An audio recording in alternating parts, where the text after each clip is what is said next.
This is not just a temporary blip. This is not something that farmers can work around. No one anticipated that we would have a shock to the system.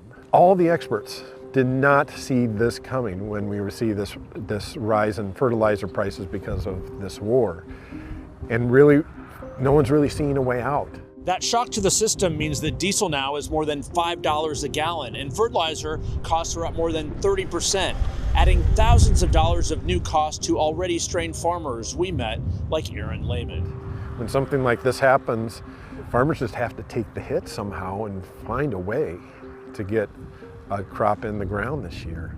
President Trump's trade policies and tariff whiplash have made it far more uncertain to sell soybeans and corn. Another worry as a new season of planting begins. We get one chance to plant, and we get one chance to harvest, and that's it for the year. So we get one try every single year. And so even like in my lifetime, I might get 30 tries at this. That really puts things into perspective. Like I only, the prices of fertilizer, seed, whatever, like could go crazy. But like we can't not plant. We still have to go out and plant the crop.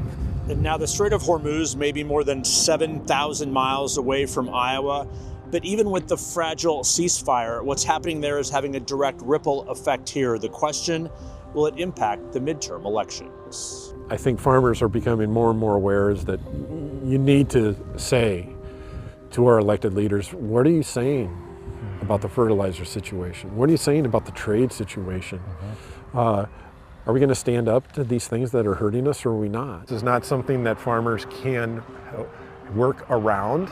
No one anticipated that we would have a shock to the system. All the experts did not see this coming when we received this rise in fertilizer prices because of this war. Nobody saw this coming. Nobody saw this coming. Nobody thought that electing Donald Trump to go on a revenge path and do whatever he wants completely unchecked would lead to this. Nobody said anything. Kamala Harris didn't say anything. The people on social media, the liberals, the Democrats, the sensible independents, anybody with more than 2 brain cells didn't see this coming. We all saw this coming. We knew there was going to be a war. We knew there was going to be a conflict. We knew that his idea for tariffs was terrible. We knew that mass deportations was terrible. We knew that everything he was bringing to the table, all of his, I haven't thought about that, half-baked plans were terrible. So don't sit here now and say nobody saw this coming, shock to the system out of nowhere.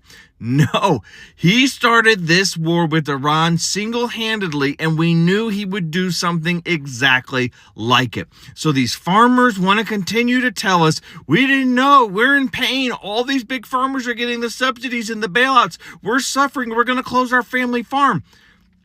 You fucked around and now you're finding out. I don't know what else to say. With the prices like they are today, we're not going to make any money. We just try to figure out a way to not lose so much. He doesn't blame President Trump for the economic challenges he's facing, but he said the Trump administration hasn't helped farmers either. No. We've lost our market share, Yeah. our trade to China. I don't know who dropped the ball in Washington. I do. I know. Allow these prices, its trade to diminish like it has, but somebody dropped the ball. But this ain't hard to figure out who dropped the ball. It's the guy you refuse to blame, Donald Trump. His tariffs are responsible for you losing market share. His tariffs are why China is buying soybeans from Brazil and not here. His tariffs are why the prices are what they are. I swear to God, these people could lose every single thing they own and be absolutely broke and miserable, and there is absolutely no way in hell they will ever blame the man responsible for it. That is a cult. Also, I thought he was going to break y'all off some of my tax dollars again. Sent you a little more welfare. What happened with that? Did you not get that check? I'm sure it's in the mail. It's probably just in the mail. So we just got some bad news about America's farmers, and it's going to affect your grocery prices. It's from a newly released survey of over 5,700 farmers conducted by the American Farm Bureau. The survey's biggest takeaway is that 7 out of 10 American farmers now say they cannot afford all of the fertilizer they need for this planting season. Why? Trump's war and the Strait of Hormuz closure. They have sent fertilizer prices through the roof. Because remember, a meaningful percentage of the world's fertilizer components travel through the Strait of Hormuz. Nitrogen fertilizer prices are up more than 30%. Urea, a key crop nutrient, is up 47% in just the last 2 months. It's the worst in the South. Nearly 80% of farmers there can't afford what they need. Y'all, farmers are already struggling under Trump's economy. Look at this. 94% of respondents reported their financial situation has worsened or remained the same since last year. When farmers can't afford fertilizer, they plant less. When they plant less, food supplies tighten and prices go up for everyone at the grocery store. This is not a warning from the future. This report just came out. This is happening right now. And even if the strait does reopen soon, it's going to be too late for this planting season. Remember how Trump said he was going to lower your grocery prices on day one? Instead, his foreign policy blew up the global supply chain that American farmers depend on to feed you. And now we're all going to pay, literally.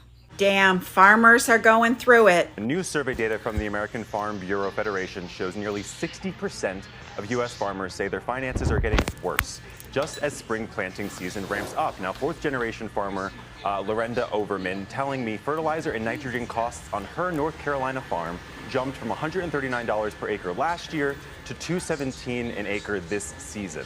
Now, the pain isn't evenly spread. Southern farmers are getting hit harder. Just 19% locked in fertilizer early, and now nearly 80% say they can't afford what they need. Overman says last year's harvest let little cash and pre-buy, and they're more Fertilizer's up 40%. Tariffs have hurt farmers. Gas prices, specifically diesel, is really hurting farmers. The trade war, we already had to bail out farmers, ladies and gentlemen, $12 billion. And that didn't even help them because they would have sold more if we didn't have a trade war. Countries are not going to be buying from us, not just soybeans, but many other items. They've already started to move on and trade with other countries. What this showed them is that every 4 years, a crazy president can come in office and wreck their economy. The Iran war is hurting farmers. They are really going through it. And guess what? A lot of them voted for him 3 times, and a lot of them still support Donald Trump. Farm bankruptcy is skyrocketing. Farmer suicide. They're really going through it. War in Iran has now affected farmers across the U.S. Key ingredients used in fertilizer have surged to roughly $100 to $140 more per ton. This just over the past couple of weeks, according to AgWeb. I'm Brianna Dennehy reporting from Abilene, where experts say this rapid increase in fertilizer prices has now forced farmers to reassess their budgets for spring planting season and beyond. I speak with farmers on a daily basis, and the outlook is kind of slim. They're moving into spring planting season. Prior to now, they were already figuring their crop budgets, if you will, getting their operational loans from their lender. While farmers are feeling the impact locally, experts say the problem stretches far beyond the U.S. The fertilizer situation, it's been something that's been a supply and demand issue. If you look at the largest global exporters of those fertilizer ingredients, they're going to include Iran, Qatar, Saudi Arabia. China has basically cut off their exports until August. And it's not just fertilizer. The rise in fuel prices will also challenge farmers to plan strategically and adapt quickly this season. My name is Russell Baining. Hey, Russell. My family and I farm right south of San Antonio. Oh, cool. Good for you, sir. We're buying nitrogen right now, and it's about 40% higher than it was, 2 or 3 months ago, but before the conflict, let's just say that. Gee, I wonder what happened that would have caused these spikes in prices for you. But, wait a minute. What's this in your background? Because it looks like you're standing with a certain someone that's causing all the problems right now. But do go on. Let's be honest about it. Tariffs have caused the price of our inputs to increase. Are you feeling terrified from tariffs? If you want to look at it from the 30,000 foot view, agriculture pretty much still trusts this administration. That's still what I hear. It sounds like Russell has entered the find out phase of FAFO. So here's a bit of a fun fact. During the 2024 election, 444 farming dependent counties voted at nearly 78% for DT, meaning that a lot of them voted for the policies of this current administration but are suddenly complaining that they're getting exactly what they voted for. If I voted in favor of such things as like universal health care or like an improved mass transit network, I genuinely would be happy. These farmers over here are complaining about such things as tariffs, the rising cost of diesel, and those immigration raids in which they relied on immigrant labor for. But in conclusion, all I do have to say to Russell is, have the day that you voted for. Bye. We haven't done a FAFO in a while. My sister married into one of the largest farming families in California. Imagine my surprise when she turned out to be MAGA. She was vocally in support of January 6th. And as that time that I said, we're going to have to go no contact. And we've gone no contact. But I got curious about her. What's all sis been up to lately? So I looked around. I kind of forgot that the grain that they grow, their largest buyer who they sell most of their product to is USAID. And those are public records. I went and looked and their contracts are gone. They don't have anyone to sell to anymore.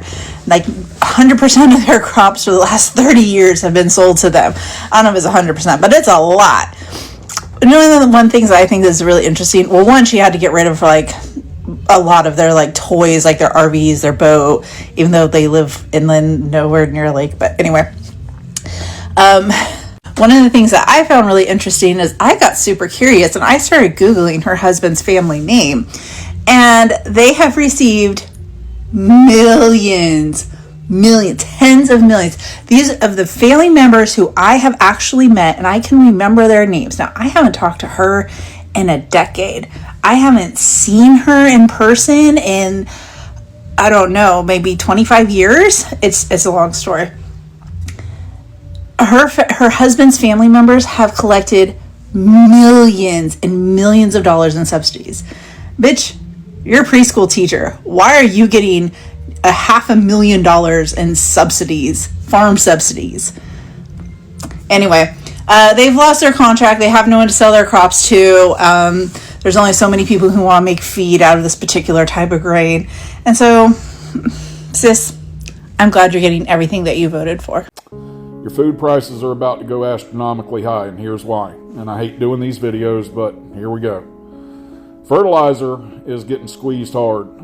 It's doubling in price, it seems like, maybe even higher. The supply is going to start running low. We're in the middle of spring planting, and the rest of the country is about to be too. That is when you see a whole lot of fertilizer starting to get applied to field crops, and a lot of farmers are trying to switch over to other crops that require less fertilizer. But some farmers are not going to even be able to source fertilizer this year, and 30% of the overall global supply comes through the Strait of Hormuz, which is being blocked up, and you all know why. So anyway, what that means is that fertilizer goes to producing field crops that feeds livestock, grows crops, the whole 9 yards. So vegans, meat eaters, everybody's going to be affected. I really hate to say it, but this is really going to be hard on American agriculture and agriculture across the globe, because as much of the stuff as we import, they're going to be affected too, y'all. Anyway, some things that y'all can do, because luckily I'm just trying to get this message out there. If you can start planting a garden and growing some of your own food. If you don't know how, I'm happy to show y'all container planting for people that don't have land, stuff like that, or how to do raised bed gardens or whatever. Y'all might want to start learning how to grow your own food to kind of offset some of these costs at the home, and doing what you have to do, getting in with neighbors to do a victory garden, whatever. And I'm happy to do videos on stuff like that if y'all want to learn any of that. But anyway, I just feel like I needed to tell y'all what I see from a farming perspective and agricultural advocate perspective and give y'all the heads up even though it's ugly. Sorry.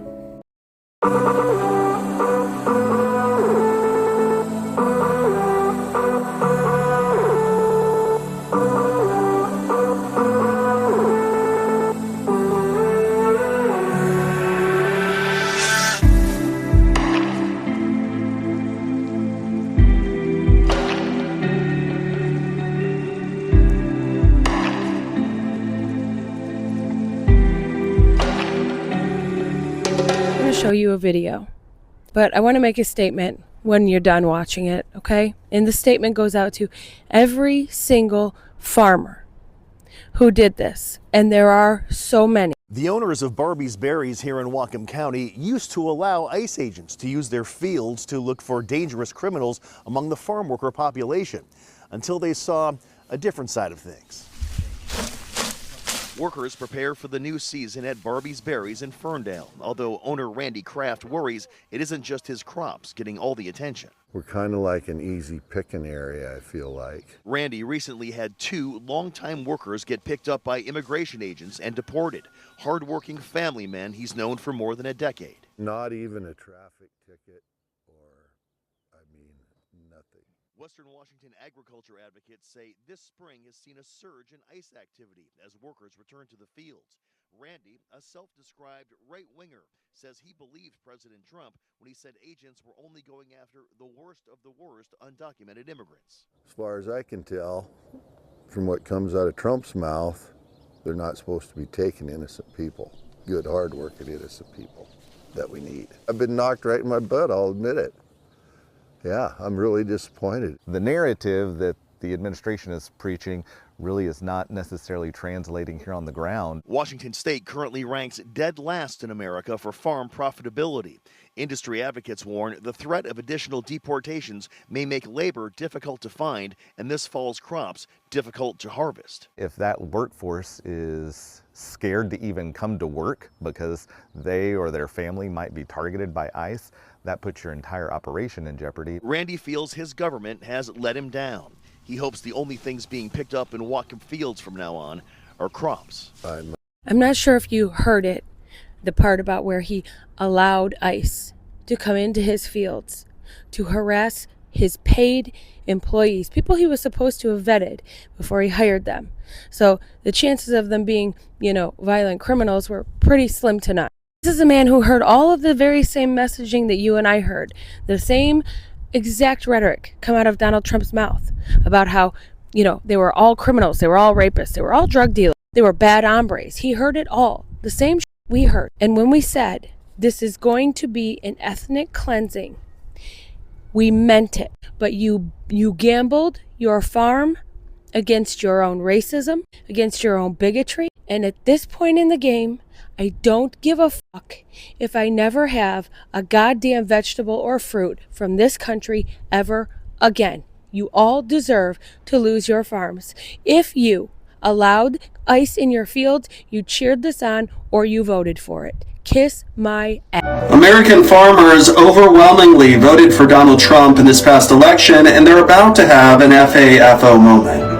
As background, American farmers export $15.2 billion in soybeans to China every single year.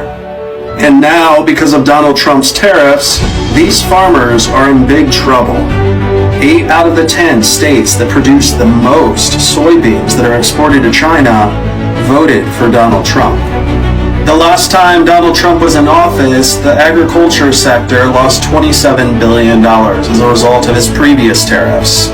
As a result of Donald Trump's previous rounds of tariffs in 2018, China began to seek alternative sources for soybeans outside the United States. Since 2018, China has developed a strong relationship with Brazil, accounting for 73% of all soybean exports from the country. China's purchase of soybeans from Brazil has now skyrocketed this year, and it is expected that they will replace the United States. The farming community across the country is continuing on in their find out era because now while they are getting a bailout from this administration, farmers across the country have expressed concern and how they are not happy because farming industry as a whole is still $49 billion in the red, which y'all voted red. You can stay in the red for a while. Because I don't know about you, when I voted for Harris, that was saying I care about you and I want you to do well. Okay, I voted for you. You voted for this, though. You knew what was going to happen. He was very clear what he was going to do, but you let your hate and racism override what was actually best for you. And now you're upset because you're not getting enough money from the government? No. I thought you didn't like government bailouts. Or is that only when they're for other people who don't look like you? Sadly, sometimes you have to learn the hard way, and we have figured out now that there is one thing that everybody as a whole collectively seems to care about, at least when they vote for this administration, and that's money. Seems to be the only way anybody on your side will learn from their mistakes, is when their financials are affected. So hopefully you'll learn and vote better next time. Woo, Tina said a word right there. And Tina obviously is the last creator that you just saw there in the baseball cap. But she is absolutely right. A lot of these farmers voted because they thought that they were going to be ending like all of these supposed benefits and privileges that immigrants were allegedly getting, which I don't understand how, because if they are not a citizen with no social security number, how are they going to access said benefits? Now that we are a year plus into this term, they are finding out the hard way that they in fact are going to be the ones who need those benefits. And what's crazy is that a lot of these farms being impacted are multi-generational farms. They span across many different, time periods, like grandfathers and great grandfathers, probably random. Whoever is the current owner or person that operates it is now struggling, even for fertilizer, the most important thing that you need to be able to farm, obviously. And it's really sad in a way. It's because, farming, it's crucial to how the country operates and kind of how the world operates. Of course, I'm not going to just sit here and pretend like I know exactly how the farming industry works. I don't have anyone who's a farmer in my family. Definitely feel free, if you are in the industry, to correct me down below if I'm wrong about anything. It's so important to the country to have a constant supply of like our essential crops, because if not, then this is how, as a few of the videos mentioned, this is how we have food shortages, and this is what causes food prices to go up, and they are going to only go up even more, and things are already pretty expensive in the grocery store. So I think this is going to make it even worse, unfortunately, and that's affecting all of us. We all have to buy food, right? No matter if it's from a farmer's market or just like a chain grocery store, we all have to buy food to survive, right? We are literally all being impacted by this, and even people around the world are being impacted by it as well, because with this war going on, it's probably affecting the fertilizer prices for everyone. Because again, correct me if I'm wrong, but I'm pretty sure people in other countries that farm will need fertilizer. And the fact that he's saying that in that one tweet, in that little clip that I have included, that he's keeping the farmers in mind, he's keeping the best interest in mind. No, he's not, because he wouldn't have started this war if it was going to impact the farmers in such a big way. They were already hurting from what's been happening last year with the tariffs and everything. And this is probably going to put the nail on the coffin for a lot of farms. And of course, what happens when you put the nail in the coffin for farms, that's going to shorten the food supply and again, make food prices go higher. And also, a lot of these farms just so happen to be in red states, where the bulk of these farmers, if I had to bet, probably went in that voting booth and pushed the button to cast their vote for this man. And look at how it's working out for them. It's not looking so great. You're affecting your livelihood all because of the propaganda they were putting out there. I hate to say propaganda, because I kind of feel like anything could be seen as propaganda if you don't agree with it. But that's just that's how I feel about it, because a lot of this stuff was put out there to cause fear mongering, and there was nothing to fear. I mean, to me, I'd rather our food supply be, in abundance, rather than worried about supposedly someone receiving some benefits that I'm never going to meet. I'm never going to know anything. This was all put out there to fearmonger, and look at what's happening.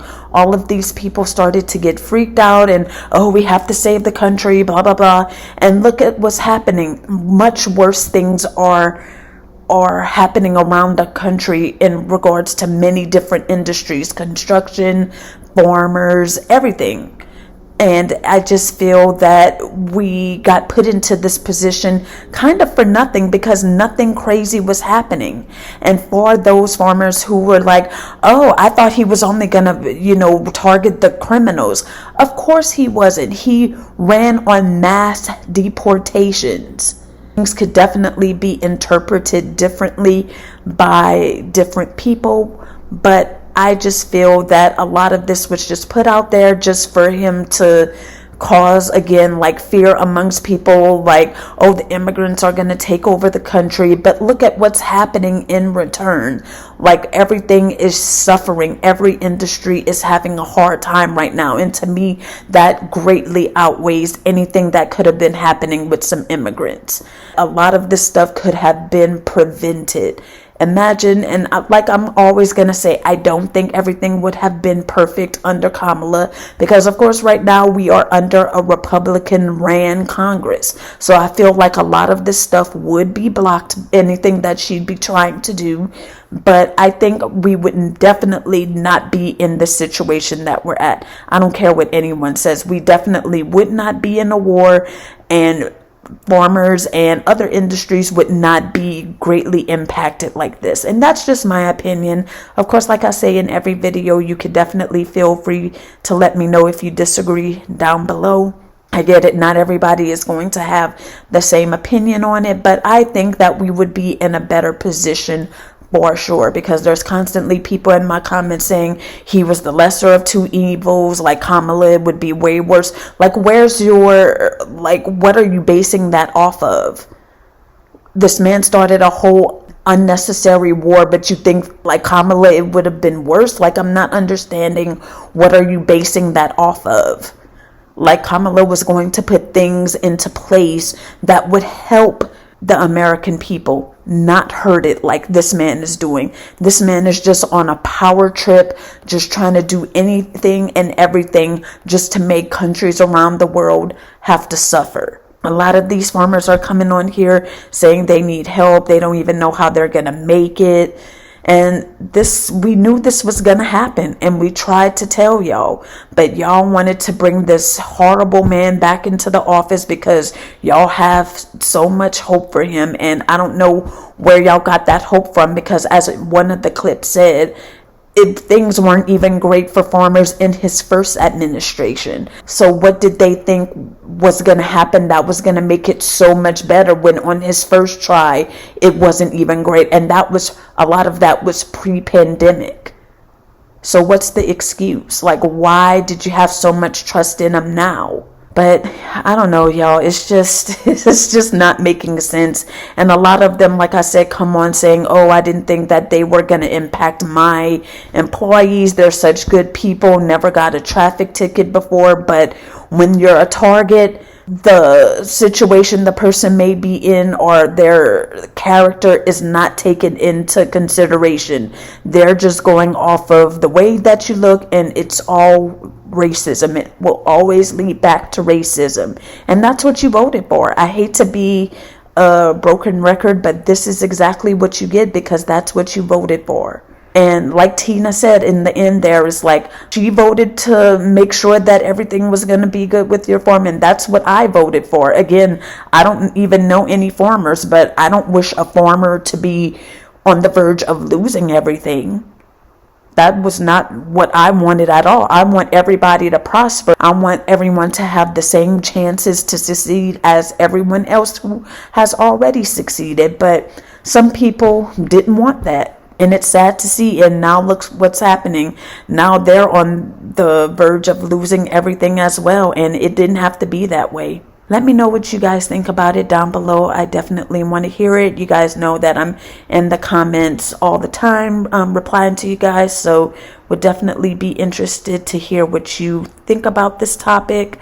And don't forget to like and subscribe if you've gotten anything from this video. If you didn't, then of course you don't have to. I would greatly appreciate it if you did, because that helps to grow the channel. And of course, you know, I always am going to appreciate that.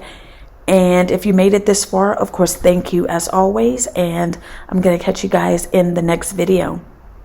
Bye. See you later.